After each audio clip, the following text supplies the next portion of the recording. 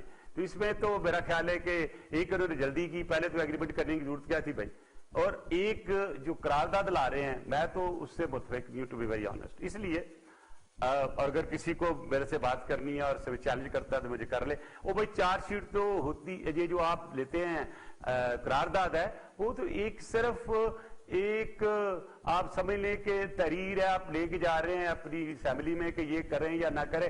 اگر وہ قرارداد پاس بھی کر لے تو مینڈیٹری نہیں ہے.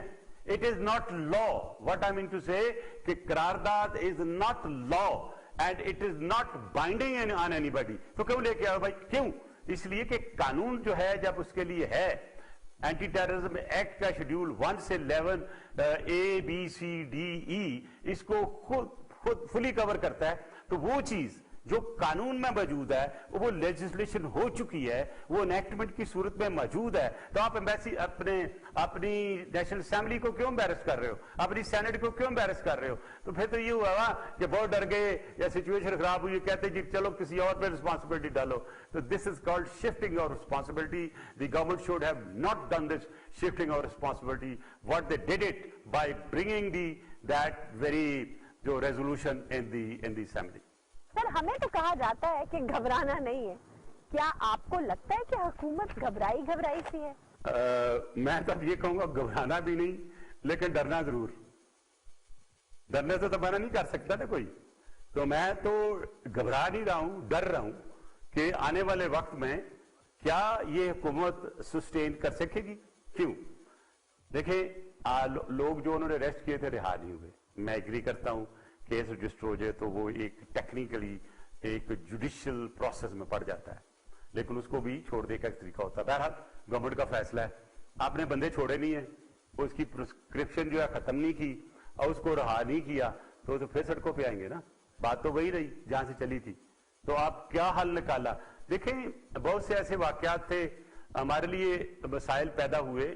بہت سی ایسی جماعتیں, میں نام نہیں لینا چاہتا ہوں, لیکن ہم نے پہلے بیک چینلز کی. بیک چینل کے لیے میں دوست ڈھونڈتا تھا جو سب سے کلوز ہوتے تھے ان کے. جب وہ بات چیت کر لیتے تھے پہ جا کے چائے کا کپ پی کے میں اپنی ڈیمانڈ رکھتا تھا, ان کے ساتھ ڈسکس کرنے کے بعد کہتا تھا اچھا یہ فیصلہ ہو گیا, اب ہم کہیں گے کہ ہم آپ کے پاس بات کرنے کے لیے آ رہے ہیں. تو جب ہم بات کرنے کے لیے جاتے تو بیسیکلی سب کچھ طے شدہ تھا. اور یہ ہم پولیٹیکل ایویڈنس اور پولیٹیکل مروجہ رولز بات چیت کے اور کنسنسس لانے کی کسی چیز میں. تو آئی ہوپ کہ ان کے کوئی ٹربل شوٹر یہ بنائیں, کوئی کریٹ کرے 2-3 ٹربل شوٹر. عمران خان صاحب آپ ڈھونڈیں لاہور سے, کراچی سے, کسی جگہ سے جو آپ کی پالیسیز کو لے کے آگے چلیں اور آپ کو آگے بڑھنے میں مدد دیں. بات آپ نے ٹھیک کی, ہم تو نہیں گھبرا رہے, وہ عوام کو بھی کہتے ہیں نہ گھبرائیں, لیکن مجھے گھبراہٹ کا جو عالم نظر آ رہا ہے ہلز پہ وہ بہت زیادہ ہے. جی سر, جب آپ کے دور میں یعنی پیپلز پارٹی کے دور میں ڈنمارک میں نبی کریم صلی اللہ علیہ وسلم کے خاکے نعوذ باللہ بنائے گئے تھے, اس وقت آپ نے یوم رسول صلی اللہ علیہ وسلم منا کر عوام کا غصہ ٹھنڈا کیا تھا. سر آپ